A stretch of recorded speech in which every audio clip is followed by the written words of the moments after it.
Well, it's an honor to be here this morning. The sound, I told I'm wired, so let me start out, I'm not attached.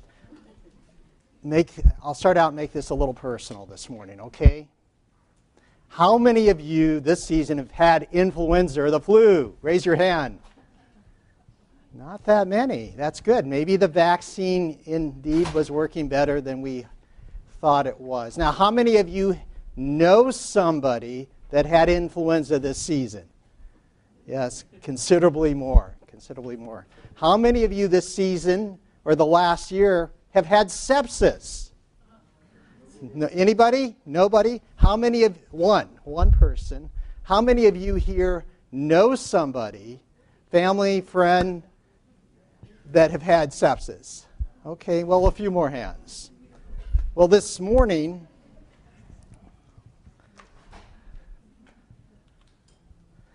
I should start out, I have no conflicts really pertaining to any financial interests. The slides I'm going to show have been edited in part from what Craig Coopersmith presented at the Critical Care Summit back in 2016 concerning the new definition of sepsis. I've got slides I've included from up to date with references for all these, and then my own slides. The outline and objectives for this presentation are outlined in this slide. I should add, I've updated the talk since I provided a handout, and this will be all included in the presentation my good friend Deb is putting together. But first of all, we're going to review a 17-year-old girl that presented with influenza. I was asked to review this case in the last few years or so. It was an evolving analysis of why did somebody like this get flu and end up with the unintended consequences like she had. And I thought it was a good example of what flu can do to a child going or almost becoming an adult. And then we're going to define how we define sepsis. I think this is important. And everybody that I see here, as I walk around making rounds in the hospital, I'm going to ask you, how do you define sepsis? Because the main objective I have here is for you to be able to tell me sepsis is, okay? So just to be aware that it's been redefined, and it's important to understand, and it's somewhat of an intellectual construct, which we'll review, but we'll go on, how do you apply it at the bedside? And then we're going to get into influenza core strategies and get to what the original request for this year was, an update on the universal flu vaccine. Where are we at? Indeed, there's a trial that's ongoing. The first season has been completed, and we're going to review where we're at. A flu vaccine that potentially you could get one shot of for the rest of your life. Just imagine. But Bert, you wouldn't have anything to do, would you?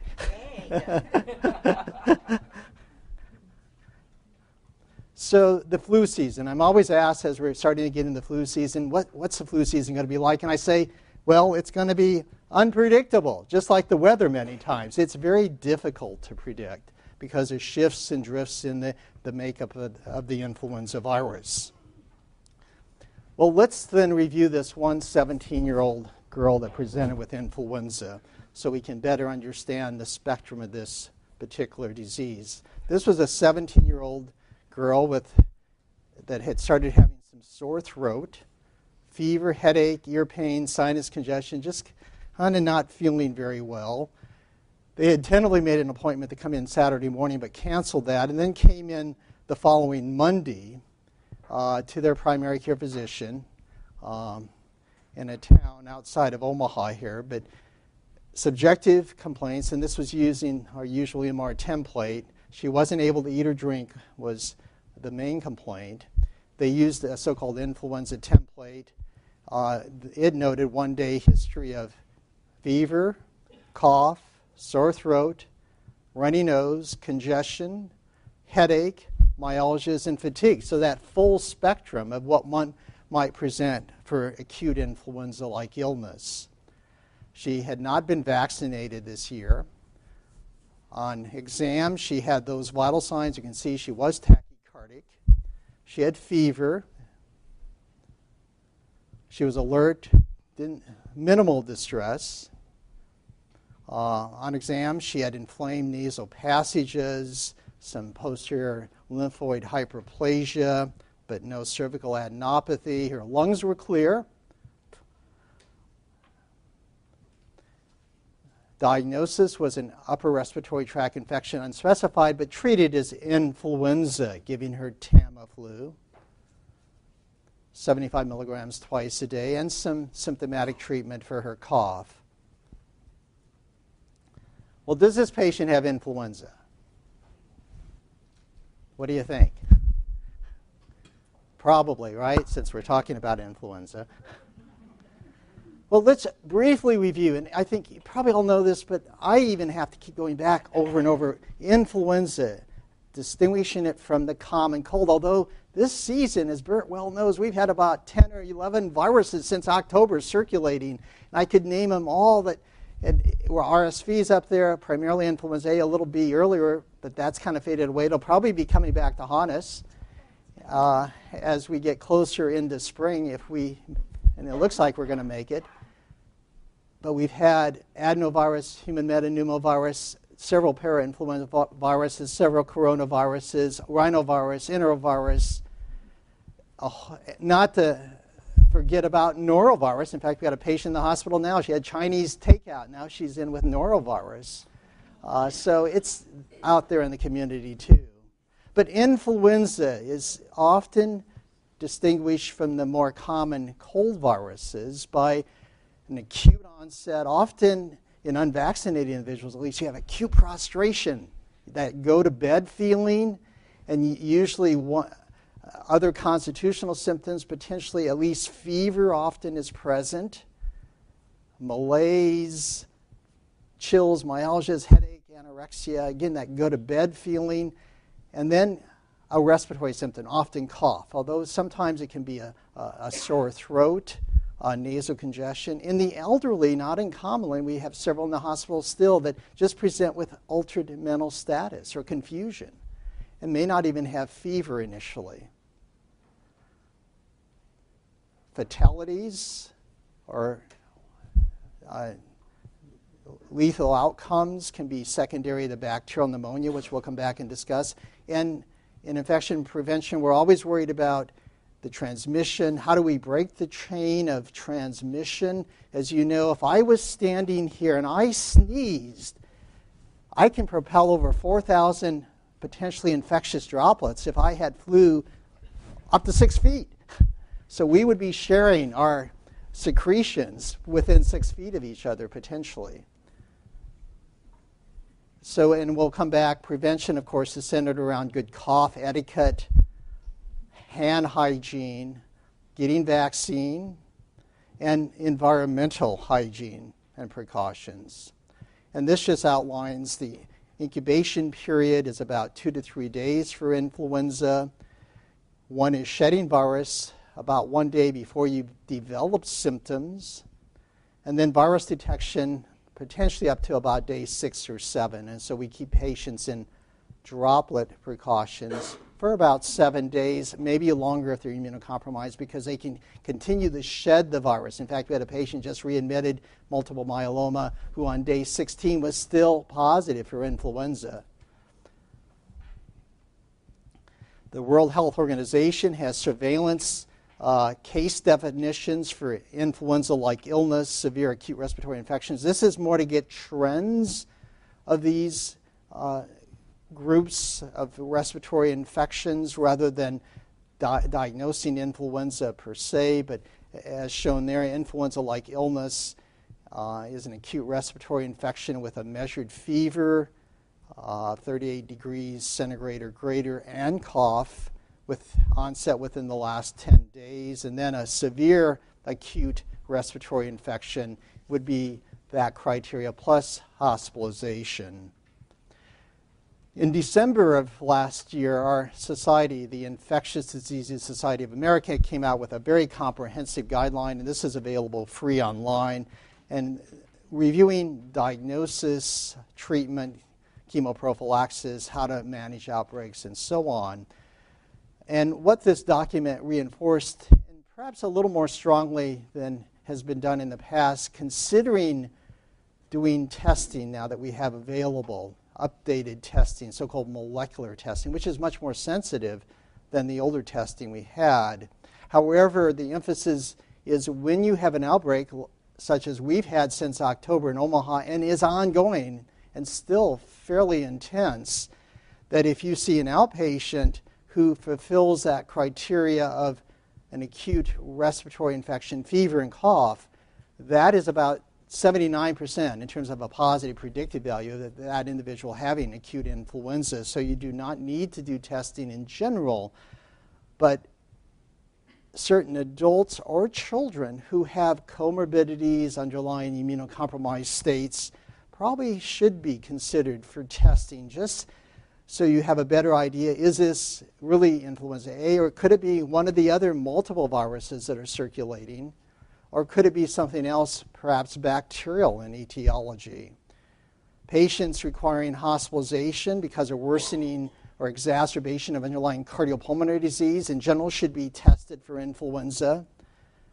And in general, anybody admitted with an acute respiratory tract infection, maybe regardless if they're immunocompromised or have comorbidities. And as you know, with the guidelines from the CDC, there's a very long list, as shown on this slide, of individuals who acquire influenza that are at significant increased risk for complications. And that includes children, especially less than 2 years of age, and seniors of 65 years of age or older. And then that long list of asthma, neurologic conditions, chronic lung disease, and on down the list. And as we'll conclude today, I think it becomes more and more important that we consider these chronic diseases and why are we having such an increase in numbers of chronic diseases that can increase your risk for influenza and, as we'll come back and discuss, increase your risk for sepsis. What is the root cause? We've gotten infections in general under control, but influenza is a good example, maybe where we haven't. But what is really leading to 1 in 20 adults with autoimmune disease? What's leading to 1 in 40 children with autism? And I could keep going down the list of these chronic conditions. What is the root cause? During the influenza season, anybody, again, hospitalized who had higher risk for complications should be tested. The testing we have now is centered around molecular testing. And this is a type of PCR where you look for a single DNA or RNA sequence and then a sensitivity of about 94%. The older assays, the rapid assays, were sensitive down as low as 60%. So we used to say, well, there was better predictive value in making a diagnosis clinically rather than using some of the older rapid assays. But the newer molecular assays now are up to about 94% positive predictive value. So these are now readily available, done at Methodist. There's a rapid test, and then there's a more extensive panel that can be done that includes up to 18 or so pathogens, including all those various viruses I mentioned. Pertussis is in there as well. Well, here's this 17-year-old girl presenting maybe on day 3 of illness, Friday, Saturday, Sunday, maybe day 4. Should she be treated? She's febrile, has tachycardia, although they thought maybe she was anxious because she was in the office. Would you treat her? Well, the guidelines, and again, if we go back to that IDSA guideline, it's emphasized that prompt initiation of antiviral therapy should be offered to individuals who present with acute influenza, especially if they're at higher risk for complications. This includes that long list of immunocompromised patients, those with comorbidities, older, younger individuals, especially pregnancy is a risk factor.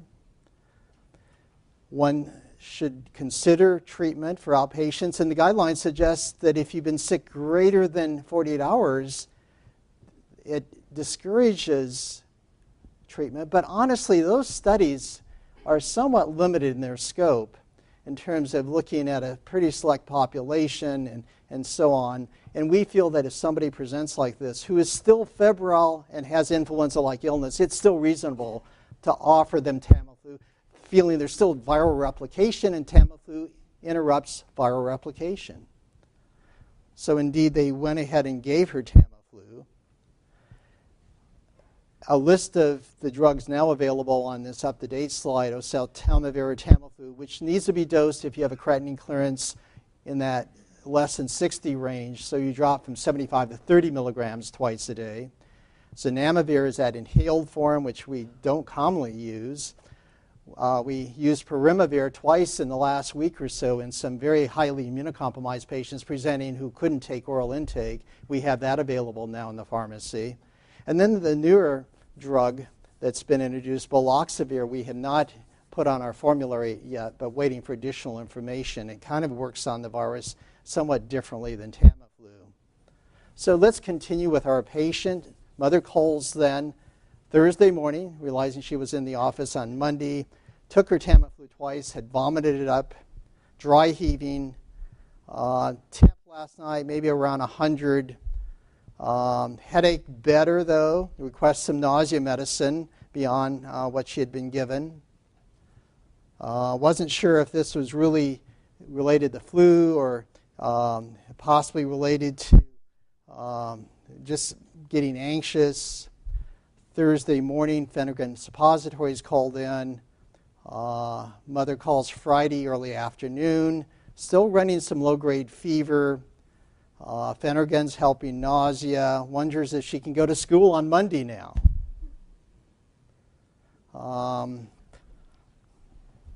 Any alarming signs or symptoms? So this often comes down to, and I've got grandkids, and when my sons or daughter-in-law calls, this is going on, I always have to have this mental checklist. Is this something that requires a more urgent clinical visit or an emergency room urgent visit? And I think we all go through this, parents, grandparents, and as healthcare providers, we always have to be alert. Is this something that would require more urgent care? The American College of Emergency Physicians has this checklist of warning signs or symptoms: difficult breathing or shortness of breath, chest pain or abdominal pain, sudden dizziness, confusion, severe persistent vomiting, flu-like symptoms that appear to get better but then return with a fever and worse cough, swelling in the mouth or throat, and they go on and list this checklist for children: fast breathing or trouble breathing, bluish skin color, not drinking enough fluids, not waking up or not interacting, being so irritable that the child does not want to be held, flu-like symptoms that improve but then return with a worsening cough and fever with a rash. In the pediatric world, we emphasize altered consciousness often, which kind of summarizes and focuses more down on some of the elements on this checklist. Altered consciousness, which includes, is this child excessively lethargic or irritable? Those two elements. And then the additional two, does this child respond appropriately to positive stimuli like a teddy bear? And does the child respond appropriately to negative stimuli like phlebotomy? And that's an important checklist to always be mindful of, especially in children. And sometimes it's useful in our seniors as well. The Sepsis Alliance comes up with this way of looking at sepsis or potential sepsis. If you see two more of these symptoms, seek emergency medical help as soon as possible and say, I am concerned about sepsis. The symptoms include shivering, fever, feeling very cold, and we ask patient, is this a teeth chattering type of chill, rigor? And that's kind of an ominous sign often until you have some other good explanation, but that often means bacteremia or early sepsis. Extreme pain or generalized discomfort, worst ever in a patient in the hospital. Now, a real bad left sacroiliac pain coming in. Actually, she's the one with norovirus as well. And it turns out that she ends up with endocarditis. And who would have connected those dots in somebody? But afebrile. So we get blood culture. She just struck me as somebody with excruciating pain, and all the blood cultures are now positive. P, pale or discolored skin. S, sleepiness, difficulty arousing, confusion, altered mental consciousness. I feel like I might die feeling. Always, if a patient tells you that, listen. That often is an important symptom that something more serious is going on. I feel I might die. And S, short of breath, just short of breath. And many times, just looking at the patient, you can get an idea that these things are going on. So that acronym again, sepsis. Well, the clinical course, mother worked Friday night, got home Saturday morning. Mother laid down, got up at 10 a.m. Patient said, I'm not still feeling too good. Got some drinks. Mother leaves with daughter 2 hours away to go to a birthday party. Father checks the patient before he goes to work. Feels she's looking better. Headache not bad, not feeling bad. Father works up until 7:30 p.m., comes home that night. Patient's weak, cold, having breathing difficulty. Rescue squad called. Taken to the emergency room. Very ill appearing, pale, jaundice, panic. Vital signs is shown there, 99.9, blood pressure 86/43. Very mottled appearing, poorly responsive. Unable to start peripheral IVs, they have to start an interosseous. They put IVs into her tibia bone to get fluids into her. The Children's Hospital transport team is called. The weather's very bad. They can't use the helicopter. They have to drive out. She's intubated, several rounds of CPR, multiple medications. She expires 6 hours after coming into the emergency department. Final diagnosis, irreversible septic shock, severe hypovolemia, multisystem organ failure, severe dehydration, acute respiratory distress syndrome, asystole. Pathology findings, blood cultures grow a bacteria called Fusobacterium necrophorum. How many of you have seen a patient with Fusobacterium necrophorum? One study out of the South suggested that up to 20% of pharyngitis in young or older children, 20% could be associated with a Fusobacterium necrophorum, by the way. But that's always been debated. So it can be a part of our normal flora, but it is a relatively rare cause of invasive disease. The classic example is Lemierre's syndrome. Lemierre's. Anybody? I've seen a handful over time. Those in the critical care may remember in retrospect. This is where you get septic thrombophlebitis of the jugular vein, and then you can get disseminated disease, get meningitis, brain abscesses, and so on. So it's a bug that rarely causes invasive disease, but can cause life-threatening disease when it does. The patient continued the screen positive for influenza A, along with a rhinoenterovirus group of viruses, or the picornal virus. The lung tissue grew this Fusobacterium necrophorum and a Stenotrophomonas multifida, which is a very multi-drug resistant organism. She had necrotizing pneumonia, bilateral pulmonary abscesses, lung consolidation, bilateral empyema, mild fatty liver. The cause of death, necrotizing bacterial pneumonia caused by probably primarily Fusobacterium necrophorum and associated with influenza A and a rhinovirus infection. Summary, this is a 17-year-old female, developed an influenza-like illness, subsequently documented they have influenza A along with a co-viral infection, and then dies on day 9 of her illness, probably primarily from Fusobacterium necrophorum. Well, have you ever laid awake at night and wondered, why is the flu virus much worse than the common cold virus? Or why does influenza kill our patients? Well, let's take a closer look at these issues. And again, I'm hoping you'll come away from this presentation, number one, realizing what you personally could do, as well as helping patients do to maybe prevent an outcome like this. What can we do to recognize sepsis earlier and initiate appropriate treatment earlier. Well, this is the concept that has evolved through the last decade, and this paper goes back to 2013, but still the concept that when we have certain infections, and I'm always encountering this day in, day out each time I see a patient, is this an infection that is going to turn into sepsis? Is this sepsis, as we'll come back and discuss? Sepsis is an infection that has a dysregulated host response, an inappropriate host response that can kill you. Most infections I encounter are not going to kill the patient. They have appropriate and regulated responses. They don't have sepsis. They have infection.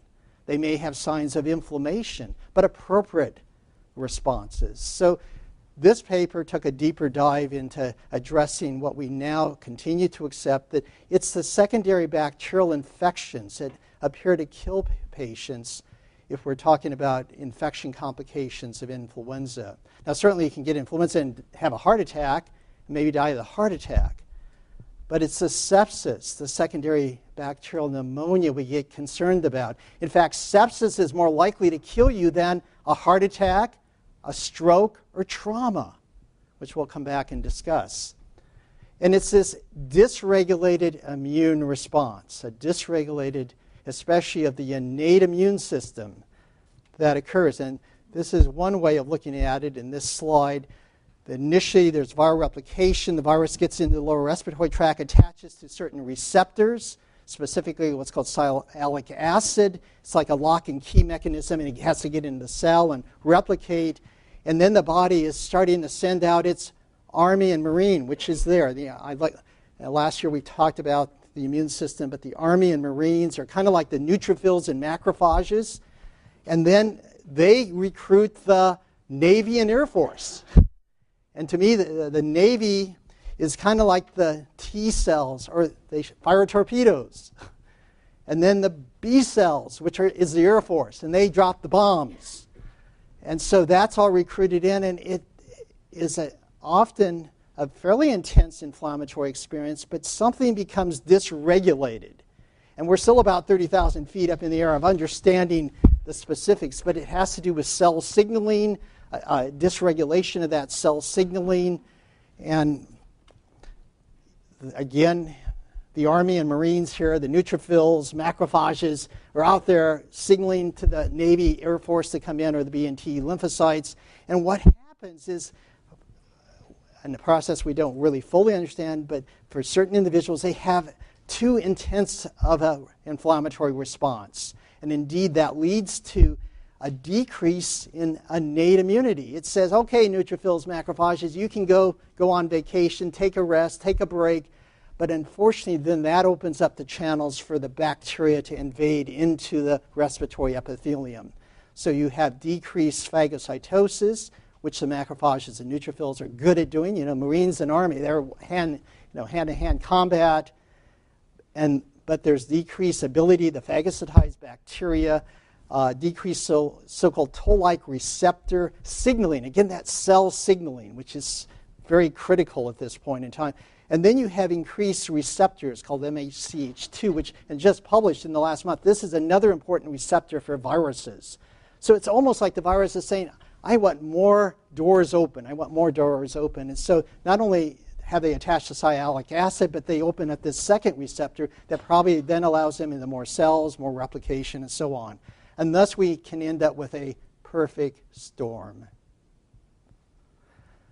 Well, how do we define sepsis in 2019? And again, as I'm walking around, I'm making rounds in the next few weeks, month or so, if I see someone, I'm going to ask you, how do you define sepsis in 2019?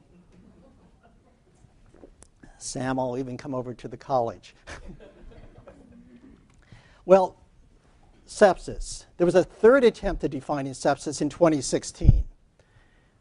This is a document free online. If you've never read this, please download it, at least bedtime reading. It's a must if you're a healthcare provider, I think, of understanding it, the concepts behind sepsis. And I'm going to just go over some of the highlights of this study. This was a task force of 19 individuals made up of Society of Critical Care Medicine and the European Society of Intensive Care medicine, 32 associations around the world, and all continents except for Antarctica have endorsed these guidelines. So I'm going to reverse this a little bit. I'm going to start with the conclusions because it's so important, I think, for you to focus on what did this group decide sepsis was and how they went about defining sepsis. Well, we'll start with a multiple choice question test. Sepsis is defined as a patient with SIRS who has infection, patient with pneumonia in the critical care unit, postoperative patient in the critical care, or D, life-threatening organ dysfunction caused by a dysregulated host response to infection. Okay, yes, indeed. That was the working definition that this group came up with, a life-threatening organ dysfunction caused by a dysregulated host response to infection. They went on to state organ dysfunction can be identified as an acute change in total SOFA score, SOFA, sequential organ failure assessment, of 2 or more points consequent to the infection. The baseline SOFA score can be assumed to be 0 in patients not known to have pre-existing organ dysfunction. A SOFA score of 2 or greater reflects an overall mortality risk of approximately 10% in the general hospital population with suspected infection. And this was by looking at 7 million patients, 7 million patient charts to come up with the conclusions they're making here. Even patients presenting with modest dysfunction can deteriorate further, emphasizing the seriousness of this condition and the need for prompt and appropriate intervention if not already being instituted. Patients with suspected infection who are likely to have a prolonged ICU stay greater than 2 days or die in the hospital. Both of those things are bad. I think we'd all agree. It's bad to die in the hospital. It's bad to be in critical care greater than 2 days. These patients can be readily identified at the bedside, at least in the wards and emergency department, not necessarily in critical care, by using what they defined as a Q-SOFA score, the quick SOFA score, which is 3 elements. No lab tests, but just clinical elements. Alteration in mental status, number 1. Number 2, systolic blood pressure, 100 or less, or 3, respiratory rate of 22 or greater. Those 3 elements. 2 of those 3, you have sepsis. You have a chance of dying of your infection if you have infection of 10% or greater. Septic shock, a subset of sepsis in which underlying circulatory and cellular metabolic abnormalities are profound enough to substantially increase the mortality to 42%, 4-fold increase. So now we can tell the family sepsis, your family member has a chance of dying 1 in 10, but if they're in septic shock, your chance of dying is 1 in 2. Patients with septic shock can be identified with a clinical construct of sepsis with persisting hypertension despite fluid resuscitation and requiring vasopressors to maintain that MAP of 65 or greater and a serum lactate level that is greater than 2. And again, despite adequate fluid resuscitation. Sepsis-induced organ dysfunction may be occult. Therefore, it should be considered, especially in a hospital setting, if you suspect infection. If you suspect infection, look for organ dysfunction, organ failure. Any unexplained organ dysfunction should raise the possibility of underlying infection, even occult underlying infection. Specific infections may result in local organ dysfunction without generating a dysregulated systemic host response. In other words, you can have infection, have an appropriate response, and not die of that infection. But it's that dysregulated host response associated with infection, organ dysfunction, increases or potentially can be life-threatening. Well, let's go back historically. Why did we need SEP 3 or sepsis 3? Why did a committee get together again? There were definitions, 1991, 2001. These were based on SIRS and came up with a definition for sepsis, severe sepsis, septic shock. However, over time, what it turned out, there were evolving criteria, multiple ways of defining what sepsis was. Sepsis, using these criteria, the SIRS, everybody No SIRS. Probably you love SIRS, right? It's that inflammatory response. 2 of these 4 parameters would give you SIRS, related to fever, pulse, respiratory rate, what the white blood cell count is, 2 of any of those 4. And then you had SIRS, and then if you had SIRS and had infection, the older criteria said you had sepsis. And then it went on to define severe sepsis associated with organ dysfunction and septic shock. Well, what's the sensitivity of SIRS? Well, it turns out over time what the group looked at was that you could miss 1 in 8 patients who ultimately died of sepsis who never developed 1 or 2 of the criteria of SIRS. So there's a problem with sensitivity. Plus, if you're out on the wards, 50% of patients are developing SIRS. In the critical care, up to 100% of people develop SIRS. So you can see why, especially our hospitalists, other physicians are getting a sepsis alert burnout. Amber knows all about that, right?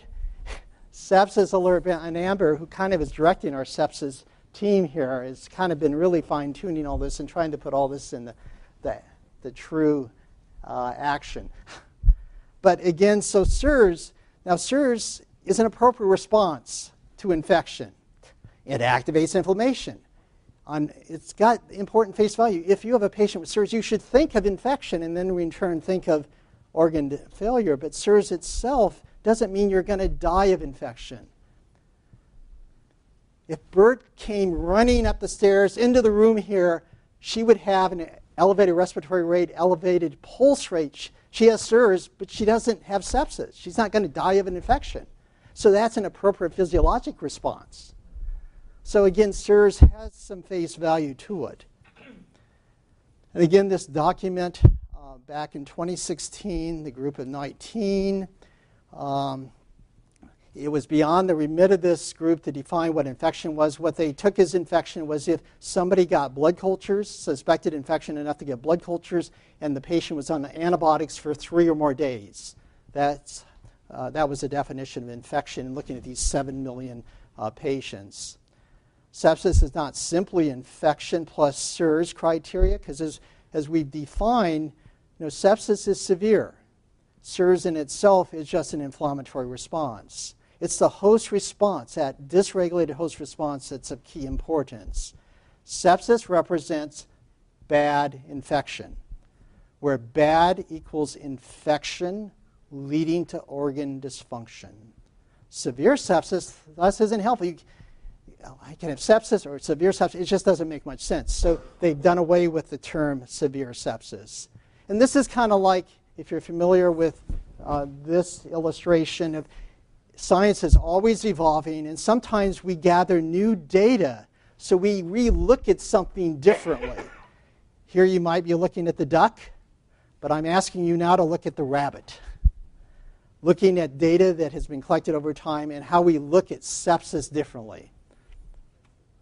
And indeed, the group emphasized, they were trying to define the true meaning, the true essence, what something really is. It's just not a bedside increased pulse, increased white blood cell count, but it's the essence of what sepsis is. It's, in a sense, the intellectual construct, understanding the underlying pathobiology of what's going on. So the definition, sepsis is life-threatening organ dysfunction caused by a dysregulated host response. I've got 10 minutes left, so I'm going to go speed through these. These slides will be available on the longer version that Deb's recording. So sepsis is now the old severe sepsis. It's a dysregulated host response. There's 4 elements: life-threatening, organ dysfunction, dysregulated host response, infection. Can we measure these? Life-threatening? Yes, with certain assumptions. Organ dysfunction? Yes. Can we measure a dysregulated host response? No, it's an intellectual construct. Infection, well, sort of. We can look back, we suspect infection and look back and say, yes, we had studies that indeed confirmed infection. How do we get from a life-threatening organ dysfunction caused by dysregulated host responses to the bedside? The sepsis bedside definition is among patients with suspected infection. If you apply what's called the SOFA score of 2 or greater, there's sepsis. It's that simple. Who here knows what the SOFA score is? It's complex, isn't it? There's 6 elements, and you almost have to have this chart table or use an app to be able to determine this. But as you can see here, if you get to this level of 2 points with any of these parameters, respiratory rate, PaO2, FiO2 less than 300, lower platelet count, increased liver function tests, on vasopressors, Glasgow coma score of up to 10 or at 10 to 12, and then elevated creatinine, any of those things means you have sepsis, and you have a potential life-threatening infection if you have those and suspected infection. The chance of dying is 10% or greater. How can we screen for sepsis? Well, first of all, we think or suspect infection, and then we look for patients who are really sick. How do we look for patients who are really sick? Clinically, they looked at, again, 7 million patient charts and identified these 2 variables that were bad: dying in the hospital, critical care greater than 2 days, and came out with, again, what's called the quick SOFA score. Respiratory rate of 22 or greater, altered mentation, or a systolic of 100 or less. This appears to have validity in the wards in the emergency department, as shown here. Multivariate logistic or regression analysis. 1 is perfect, 0.5 is random chance. So these 3 SOFA LODs, which is incredibly complex, which is a logistic organ dysfunction system, and then quick SOFA. So quick SOFA can be utilized in the wards, in the emergency department, to detect sepsis. Not so much in the critical care. I'm going to jump here. Tell me again, what do I do with all this information? Well, this is an algorithm. This is the only figure in that paper. If you have suspected infection, the wards, the emergency department, do a quick SOFA score. If that's positive, assess for evidence of organ dysfunction, use that SOFA scoring system, 2 or greater, sepsis, until proven differently. And then you implement the bundles that are now utilized from the Surviving Sepsis campaign. And it's beyond our purposes to go into detail, but as with many infection prevention measures, we have preventing CLABSIs or catheter-associated bloodstream infections, Foley catheter. We have a bundle, everything that should be implemented to decrease the risk of a bad outcome. And these measures were proposed in 2016 after the new SEPS 3 criteria: measure lactate within that 3-hour period of time, obtain blood cultures, administer antibiotics, and that fluid challenge, 30 mils per kilogram. Last year, there was the 1-hour bundle that was proposed, which has not been universally accepted, but that is where you're supposed to implement all this within 1 hour.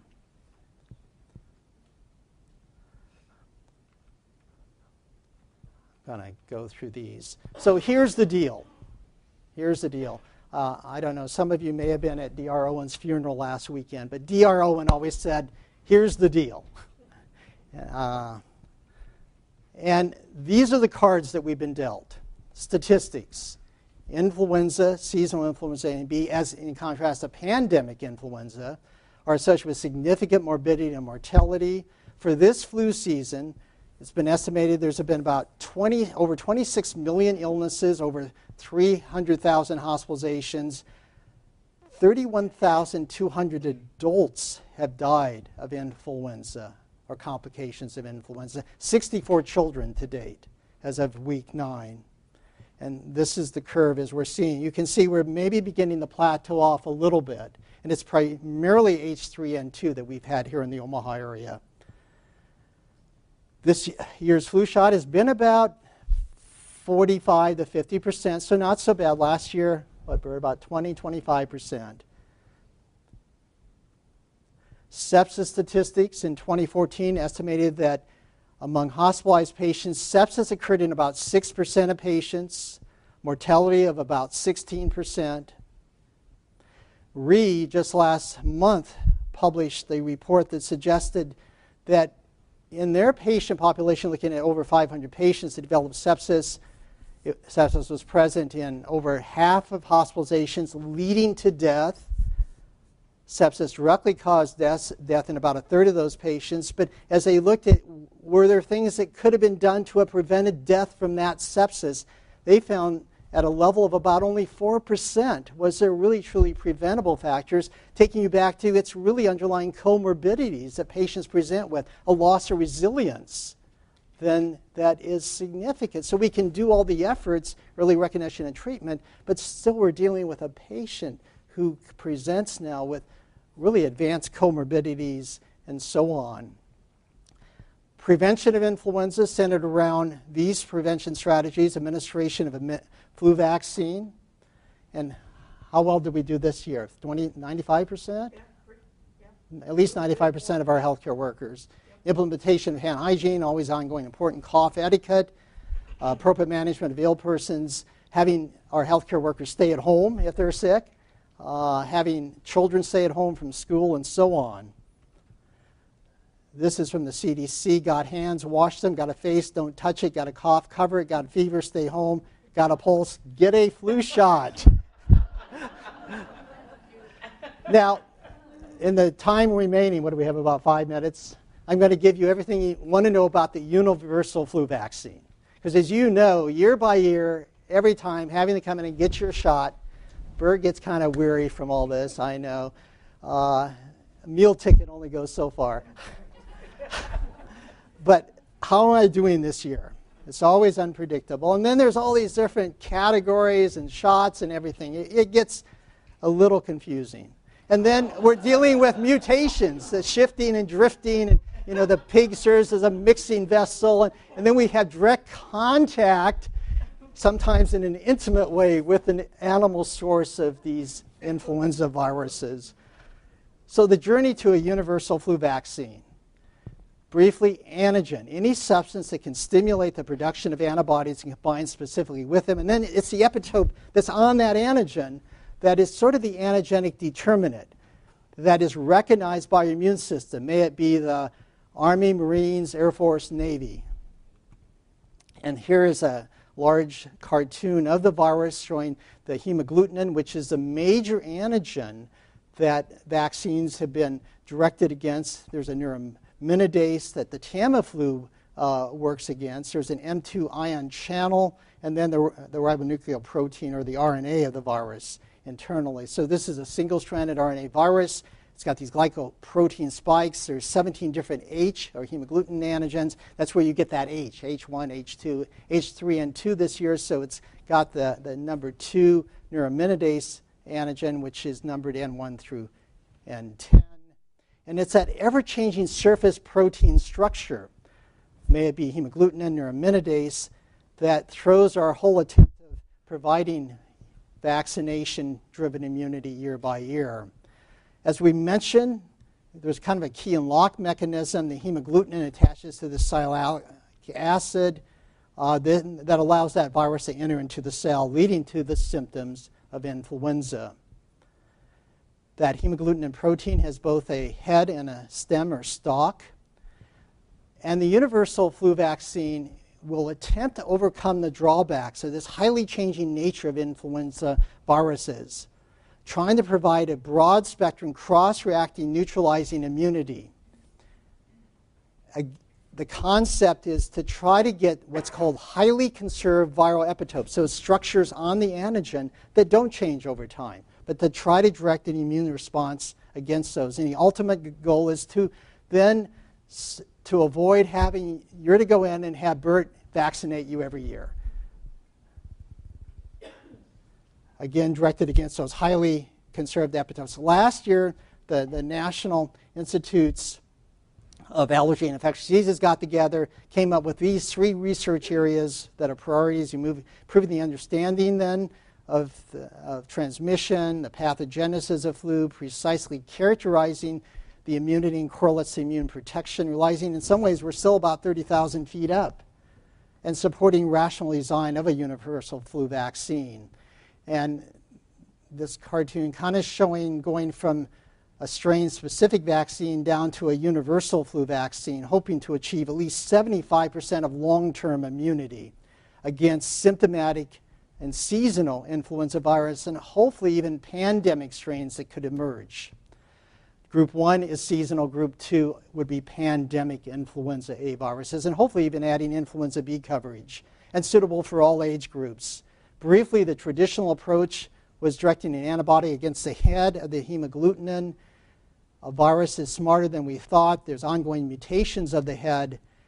There's 3 approaches that are being looked at where we direct immunity or an immune response against the stalk of that hemagglutinin, or a so-called epitope approach, looking at multiple conserved epitopes on the virus that we could direct, or a COBRA approach, where it's kind of a combined approach. And here against the stalk, the epitope approach, and then again a COBRA, which is derived by a computerized modeling of the virus and coming out with a vaccine. It turns out this is the vaccine that is now completing its first season of a phase 3 trial from BioNvax. The study is ongoing and will be completed hopefully next season. So then we'll have some information following next season about the effectiveness of this specific universal vaccine. So this specific vaccine, let's say it bears out, is working. We may not have it for at least 3, maybe up to 5 years practically. This is a so-called M001, or a multimetric vaccine designed specifically to activate both cellular and humoral arms of the immune system. It contains, it's kind of a combination or COBRA-like vaccine centered around immunogenicity, the conserved epitopes, combination of the epitopes. And this is on their website, going through how they've completed a phase 2 study, presently going on in the United States, a phase 3 study overseas. Another vaccine available, perhaps in the near future, will be one from the University of Oxford that covers both A and B strains, and possibly a phase 1 trial will begin at the end of this coming year with the next flu season. Well, so you can see universal flu vaccine in the process of being developed. Unfortunately, we got probably at least 5 more years for yearly flu vaccine. So what can you do in the meantime? You know, we've been through now, influenza is bad, but sepsis is bad. If you get sepsis associated with infection, that means you could die. And just briefly, we mentioned just an explosion of chronic diseases. What's behind this? Well, what's the root cause? Well, many of us that have been doing research and monitoring all the science going on feel that the root causes is centered around lifestyle, our habits, our diet, our sad standard American diet. And that what that's doing to that silent organ within you called the microbiome. The microbiome. And if you haven't been following this research, I would invite you to just Google, look at some of the studies. It's your microbiome that determines if you're going to die of flu, if you're going to die of sepsis. I mean, that seems like a long jump, but that's what the science is telling us. Your outcome of health or disease is determined by your microbiome, that hidden organ in your body. You've got more bacteria than you have human cells. You're only 43% human. 43 in terms of cells. So you're many more bacterial cells. So pay attention to this evolving research. Not only diet, but exercise. If you sit around, you're getting immune compromised. If you have a sedentary lifestyle, that compromises the immunity. If you're under stress, and up to 90% of disease has a stress factor, stress modifies our immunity, and it probably does via our microbiome. Those bacteria are listening. Remember Horton, who hears the who? Listen to your microbes. They're telling you the status of your health or not. And this is the way I kind of look at it. You've got your epigenome. You can activate genes or suppress genes. Genes are not, or DNA is not your destiny. You can turn genes on or off by looking at the environment, and in return what the environment does to your microbiome. The environment being, again, diet, exercise, stress, restorative sleep. Are you ingesting chemicals? Are you eating non-organic foods that are giving you glyphosate, which is an antibiotic? It destroys our microbiome. Roundup. And it's a resilience factor. Time and again I see patients coming in, they have lost their resilience. They have lost a diverse microbiome. They've lost numbers. And again, a lot of research in this area. So what can you do to restore a healthy microbiome, what I call functional core microbiome. Make sure you're eating well, unprocessed foods, real foods, foods that your grandmother would recognize as food.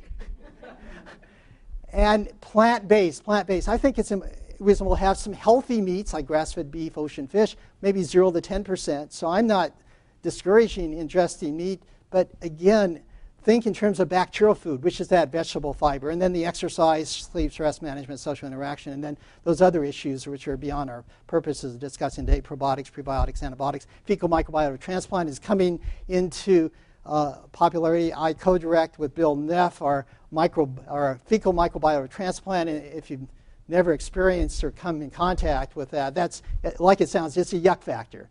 But we get a stool from MIT, where it's harder to donate stool at MIT and get approved to be a donor than to get in the MIT, by the way. So we've done over 60 of these transplants now to restore a microbiome with patients who have refractory C. difficile infection. So the take-home message is ongoing seasonal epidemics of influenza A and B, and again, the definition, the essence of what sepsis is, a life-threatening organ dysfunction caused by a dysregulated or an inappropriate host or immune response to infection. The effectiveness of the present vaccines 10 to 60%, but it's hope with the introduction of a universal flu vaccine, we can get that up to at least 75%, if not greater, and maybe at least a shot every 5 years, maybe a lifetime shot. And the ultimate preventive strategies, though, for preventing any viral infection, any infection, and what probably is very important in determining if you get sepsis or not, and at the cell signaling level, is your microbiome. And be thinking of what you can do to restore a healthier microbiome through those lifestyle interventions, your habits, to try to give you a good, diverse, balanced functional core microbiome and a balanced immune system. Now, I always like to end with a little sweetness. All you need is love, but a little dark chocolate now and then doesn't hurt. And that really helps feed your microbiome, by the way. So thank you.